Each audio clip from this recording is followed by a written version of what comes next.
Samsung, कैसे हैं आप सब? आई होप कि आप बहुत अच्छे होंगे आप सब। और हम आज जो पढ़ने वाले हैं वो साइकोलॉजिकल थेरेपीज पढ़ने वाले हैं कि किस तरह से और कौन कौन सी साइकोलॉजिकल थेरेपीज जो सी हैं वो हेल्पफुल हैं। कोग्निटिव बिहेवियर थेरेपी है। अब कोग्निटिव बिहेवियर थेरेपी की हम आगे तीन टाइप्स पढ़ेंगे जो कि सोशल एंजाइटी डिसऑर्डर के लिए यूज हो रही हैं। अब कोग्निटिव बिहेवियर थेरेपी जो है वो फर्स्ट लाइन साइकोथेराप्यूटिक ट्रीटमेंट है सोशल एंजाइटी डिसऑर्डर के लिए। ये डिजाइन ही इस तरह से की गई है थेरेपी के, इसको मॉडिफाई किया जाए, थॉट्स को मॉडिफाई किया जाए, बिहेवियर को मॉडिफाई किया जाए पॉजिटिव इन्फ्लुएंस के लिए जो इमोशंस को लेकर होते हैं। बेसिकली कोग्निटिव बिहेवियर थेरेपी जो सा है वो हेल्प कैसे करती है, होता क्या है इसमें, हम इसको डिजाइन इसको ऐसे किया गया है कि ये हेल्पफुल होती है किसके लिए? मॉडिफाई करने के लिए थॉट्स और बिहेवियर को इन अ पॉजिटिव वे में, जो कि इन्फ्लुएंस होते हैं आपके इमोशंस के ऊपर। अच्छा, अब इसमें तीन टेक्निक्स हम लोगों ने डाली हैं और इसकी जो तीन टेक्निक हैं वो हैं एक्सपोयर, कोग्निटिव रिस्ट्रक्चरिंग और सोशल स्किल ट्रेनिंग। एक्सपोयर के अंदर अगर हम देखें तो इसके अंदर हमने ये डाला हुआ है कि एक्सपोयर कैन टेक प्लेस इधर through imagining or experiencing a specific performance or social situation in real life. If you have extremely severe social anxiety disorder, the therapist may begin with imagine exposure, eventually progress to real life exposure. अच्छा, exposure में basically हम करते क्या है? Exposure में हम ये करते हैं कि हम एकदम से ही एक्सपोजर नहीं करवा देते। एक्सपोजर के नाम से आपने इसको इस तरह से काउंट नहीं करना, या किसी ने भी इसको काउंट नहीं करना कि हम लाकर सोशल एंजाइटी में है तो हम लाकर उसको सोसाइटी के अंदर या वो क्राउडेड एरिया के अंदर लाके खड़ा कर दें और कहीं भी एक्सपोजर हो गया। नो, हम इसकी एक स्टेप बनाते हैं और जो एक्सपोजर करवाते हैं वो पहले इमेजिनेशन से करवाते हैं और इमेजिनेशन के थ्रू जो उनसे वो एक्सपीरियंस करवाते हैं, देन एक स्पेसिफिक परफॉर्मेंस की तरफ आते हैं ताकि वो रियल लाइफ के अंदर पर्सन जो सफर कर रहा है वो इजीली मूव ऑन हो सके। अब वो कहते हैं कि मतलब अगर हम इसको देखें कि इसमें हमने जो ऐड किया है कि एक्सट्रीमली सिवियर एंजाइटी डिसऑर्डर में थेरेपिस्ट जौन सा है वो स्टार्ट ही इमेजिनेशन से करता है। इमेजिन एक्सपोयर कि वो जो जिस एक्सट्रीम सिचुएशन से डर रहा होता है तो उसको इमेजिन करवाया जाता है, देन उसको आहिस्ता आहिस्ता इवेंट वाइज एक सिनेरियो वाइज कौन सा है वो रियल लाइफ एक्सपोजर की तरफ लेके जाया जाता है। अच्छा, अब इसमें क्या लीडिंग प्रिंसिपल एक्सपोजर का ये है कि इसमें प्रैक्टिस एक्सपीरियंस आ जाता है और इससे आप सिचुएशन के अंदर जो सा वो कंफर्टेबल और सिचुएशन को देख के ज्यादा कंफर्टेबल होते हैं जिससे पहले कंफर्टेबल नहीं हो रहे होते, और पर्सन जो सा है वो सोशल एंजाइटी डिसऑर्डर डायग्नोज हुआ होता है। अब इसमें क्या होता है कि पर्सन जो सफर कर रहा होता है सोशल एंजाइटी डिसऑर्डर से वो अवॉइड कर रहा होता है सिचुएशन को, तो हमने थ्रू इमेजिनेशन उसकी एक्सरसाइज करवानी है, देन उसको कंफर्टेबल फील होगा और फिर हम उसको रियल लाइफ एक्सपोजर की तरफ लेकर आए। Comfortable mean the intensity level कि वो रियल लाइफ सिनेरियो को जिससे उससे एंजाइटी ट्रिगर हो रही है उसको कोप अप कर सके। अच्छा, अब है कोग्निटिव रिस्ट्रक्चरिंग।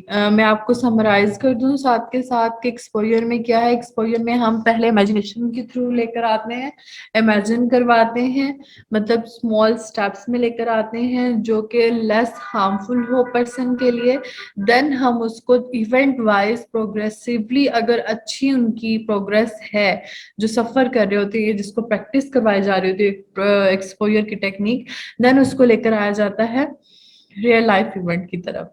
देन है कोग्निटिव रिस्ट्रक्चरिंग। कोग्निटिव रिस्ट्रक्चरिंग जो सा है उसको यूज किया गया है सोशल एंजाइटी डिसऑर्डर में कि वो कोग्निटिव सिम्टम पर हम काम कर सके। मतलब कोग्निटिव रिस्ट्रक्चरिंग की टेक्निक यूज ही इस वजह से की गई है ताकि कोग्निटिव सिम्टम्स पे वर्क किया जाए। जैसे कि पुअर सेल्फ कॉन्सेप्ट है, नेगेटिव डर है कि दूसरे जो उनसे वो एवल्यूशन जो करेंगे, नेगेटिव आपका एनालिसिस करेंगे। अगर आप शायद फील कर रहे हैं, या कोई भी पर्सन जो सफर कर रहा है वो शायद फील कर रहा है, तो उसके माइंड में एक बात आ रही होती है कि जो मैं परफॉर्म कर रहा हूँ ऑन द सिचुएशन, उससे मुझे लोग जज ना करें, मेरी एवोल्यूशन जो सा है वो नेगेटिव ना हो। ठीक है, अब इसके अंदर तीसरी चीज आती है कि हमने attributing positive outcome to chance and negative outcome to your own shortcomings. मतलब अब इसमें हमने नेगेटिव एट्रीब्यूशंस के बायस बनाने हैं, बायसनेस को चेक करना है और ये देखना है कि आप कितने, ये जो पर्सन सफर हो रहा है वो कितना बायस हो रहा है। देन हम इसके ऊपर सीरीज ऑफ एक्सरसाइज बनाते हैं कोग्निटिव रिस्ट्रक्चरिंग की, ताकि आइडेंटिफाई हो सके कि नेगेटिव थॉट्स कौन से हैं, उसको ट्रूली एवुलेट किया जाए, मतलब आइडेंटिफाई किया जाए नेगेटिव थॉट्स को।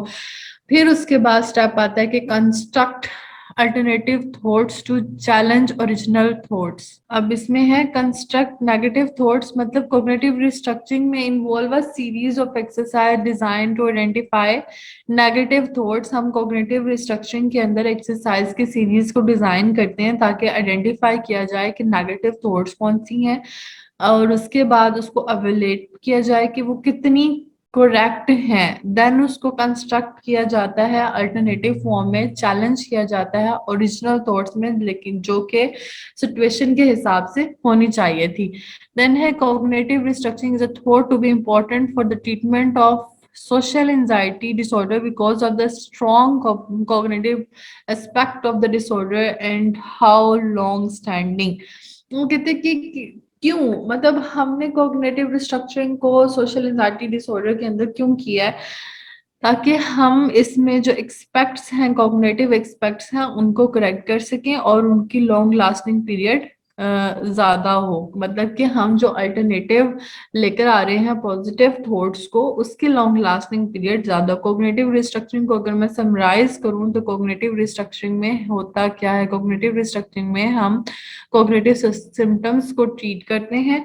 इसमें सबसे पहले हम सीरीज ऑफ एक्सरसाइज डिजाइन करते हैं, आइडेंटिफाई करते हैं थॉट्स को, एवेल्यूएट करते हैं कि वो कितना ट्रू है, फिर कंस्ट्रक्ट करते हैं अल्टरनेटिव थॉट्स को ताकि चैलेंज किया जाए ओरिजिनल थॉट्स के साथ और एक पॉजिटिव थॉट्स डेवलप हो सके।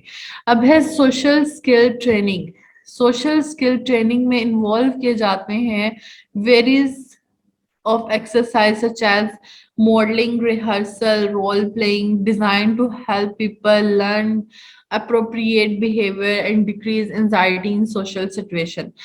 हम सोशल स्किल ट्रेनिंग के अंदर ऐसे नहीं है कि जो सोशल स्किल ट्रेनिंग है इसमें फर्दर इसको डिवाइड किया गया है डिफरेंट पर्सपेक्टिव से, कि modelling, what is modelling. Modelling ये है कि आप, सोशल लर्निंग है मॉडलिंग, और रिहर्सल जो सा जो भी आप चीज सीख रहे हैं, ये कर रहे हैं, अडॉप्ट कर रहे हैं, उसको रिहर्सल करना, उसकी रिपीटेटेड बिहेव करना उस चीज को लेके, it's called rehearsal. And role playing, कि जो आप रोल प्ले कर रहे हैं, अब दो सिचुएशन हो सकती है पर्सन के साथ या during clinical session, during therapeutic session. Role playing दो तरह से काम भी कर सकती है, it's totally up to the situation के डिजाइन किया जाता है कि रोल प्ले करना क्या कैसे है और क्या है, या रोल अडॉप्ट करने के लिए भी रोल प्लेइंग की जाती है, या फिर रोल प्ले करते हुए भी मॉडलिंग की जाती है, मतलब एट अ टाइम दो टेक्निक्स को यूटिलाइज किया जाता है। नेक्स्ट है note everyone will acquire social skill training as a part of the treatment. These exercise designed specifically for people who have actual deficit in social interaction above and beyond social anxiety. Area that might be target for social skill training include eye contact conservations, assertiveness, telephone calls।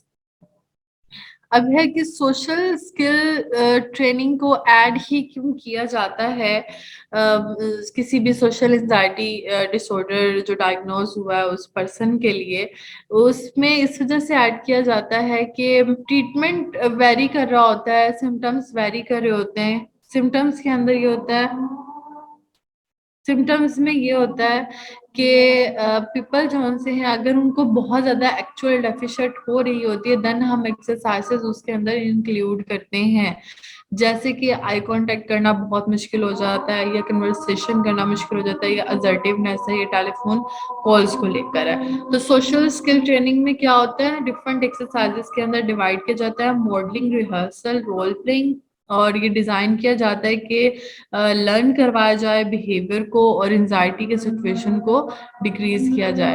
Then है कि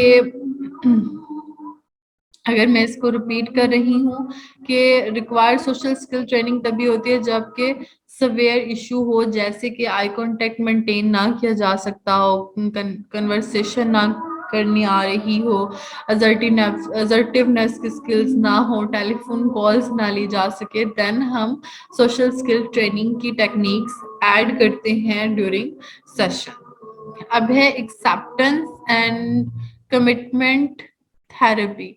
acceptance and commitment therapy को use किया जाता है social anxiety disorder के लिए। ये एक थर्ड वेव टेक्निक है जो कि सीबीटी के बाद डेवलप की गई और इसको बुद्धिस्ट फिलोसफी से बेस किया जाता है।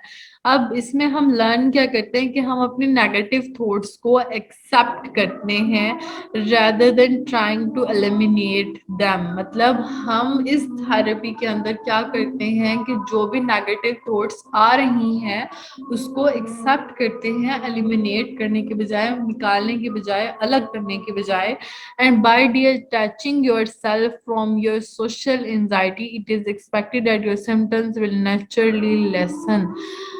लर्न इसमें ये करवाया जाता है, इट्स सिम्टम्स और ये नेचुरली होते हैं, लेकिन एक्सेप्टेंस से उनकी इंटेंसिटी बहुत कम आ जाती है। There is understanding between self and other environmental factors जिसकी वजह से एक्सेप्टेंस आती है, और एलिमिनेशन वाले जो पार्ट हैं उसके साइड इफेक्ट्स कम हो जाते हैं। हर थेराप्यूटिक सेशन का वे डिफरेंट होता है और उसके टेक्निक के कॉन्सिक्वेंसेस डिफरेंट होते हैं। तो हम सोचते ये हैं कि जब थेराप्यूटिक सेशन होता है तो सिर्फ एट अ टाइम एक टेक्निक लगती है। No, it's up to the client और द थेरापिस्ट कि वो किस तरह से कोलैबोरेटिव करके एट अ टाइम दो तीन टेक्निक को कैसे यूटिलाइज कर रहा है। सॉरी। देन है साइको एनालिसिस। साइको एनालिसिस और साइको डायनामिक थेरेपी जो सा है ये हेल्प करती है अंडरस्टैंड करने के लिए कि कौन सी जो इश्यूज हैं चाइल्डहुड से अब तक कंट्रीब्यूट कर रहे हैं जिसके अंदर सोशल एंजाइटी हो रही है। It is most useful for people who have deeper unresolved conflicts contributing to their anxiety.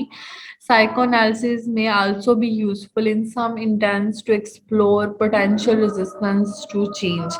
Psychoanalysis को यूज ही क्यों किया जा रहा है या इसका क्या मकसद है, हम इसमें क्या करते हैं, ये हमारे लिए हेल्पफुल कैसे। साइकोएनालिसिस में हम अनरिजॉल्व बिजनेसेस को देखते हैं या अंडरलाइन जो चीजें कर रही होती हैं अंदर अभी भी चल रही होती हैं, मिसाल के तौर पे कि चाइल्डहुड से अब तक चल रही हैं जो कि इश्यूज कर रही हैं और लीड करियर डायग्नोसिस बनाने में सोशल एंजाइटी डिसऑर्डर। तो हम मेन रूट को आइडेंटिफाई करते हैं और उसको ट्रीट करने की कोशिश करते हैं।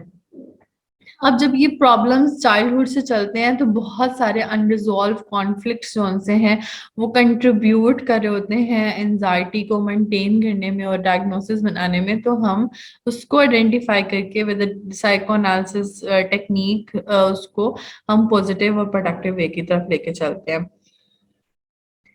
अच्छा, अब इसमें ये है कि साइकोएनालिसिस जो सा वो यूजफुल भी होता है बाज दफा ये पोटेंशियल को एक्सप्लोर करने के लिए कि कौन सी रेजिस्टेंस को आइडेंटिफाई किया जाए जो चेंजिंग की तरफ लेके जाने से रोक रही है या चेंजिंग की तरफ लेकर जाएगी। तो psychoanalysis helpful to. Thank you so much class.